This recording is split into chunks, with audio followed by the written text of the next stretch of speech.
हिप्रो में सवा महीनो हैदराबाद में खंबे गुम कियल दोस्त अली भट्टी की बाजियाबी लाइ क़ौमी कारकुननि अॻवाननि रैली कढी एहतजाज कयो। जसकम जे अकबर मरी आज़ाद कुंभर अब्दुल नबी बुर्दी ऐं ॿियनि जी अॻवानी में उमरकोट रोड खां रैली कढी हिप्रो जे मेन चौक ते पहुती, जिते रैली खे ख़िताब करे जसकम जे अॻवाननि चयो त सवा महीनो गुज़री वियो आहे पर अञा ताईं पुरअमन क़ौमी कारकुन दोस्त अली भट्टी खे बाजियाब नाहे करायो वियो। हिननि चयो त दोस्त अली भट्टी जे मुसलसल गुमशुदगी जे करे संदसि जा घर भाती तमामु घणो परेशान आहिनि। हिननि वस वारनि खां घुर कई त जल्द दोस्त अली भट्टी खे बाजियाब कराया वञे, ॿी सूरत में हिन जी बाजियाबी लाइ एहतजाजी तहरीक हलाई वेंदी। अॼु असांजो हीउ एहतजाज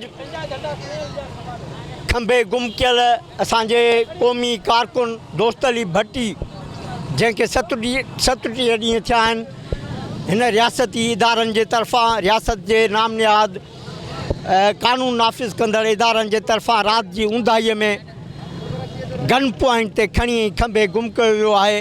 उन जी बाजियाबी लाइ असांजो हीउ एहतजाज आहे ऐं असांखे 37 ॾींहंनि खां इहा ख़बर न आहे त हू किथे आहे, हुन ते कहिड़ो ॾोह कयो आहे, हुन ते कहिड़ी FIR आहे, कुझु बि हिननि ज़ाहिर नाहे कयो।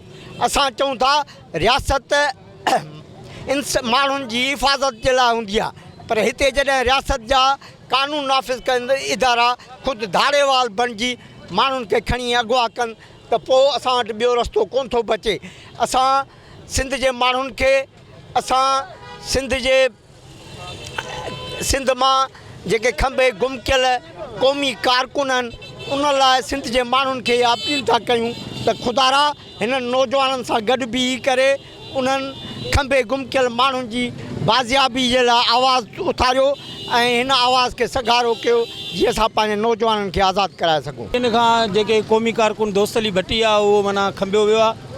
असां इंसानी हक़नि जे इदारनि खे सुप्रीम कोर्ट खे इहो अपील था कयूं त इन जो नोटिस वठी दोस्त अली भट्टी खे आज़ादु कयो वञे, जीअं पंहिंजे मासूम ॿारनि सां गॾु ईद करे सघे।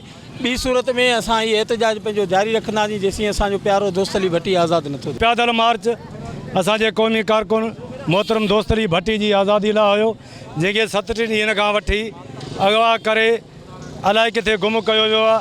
असां मुसलसल जदोजहद में आहियूं पर अञा हुनखे ज़ाहिर न कयो वियो आहे।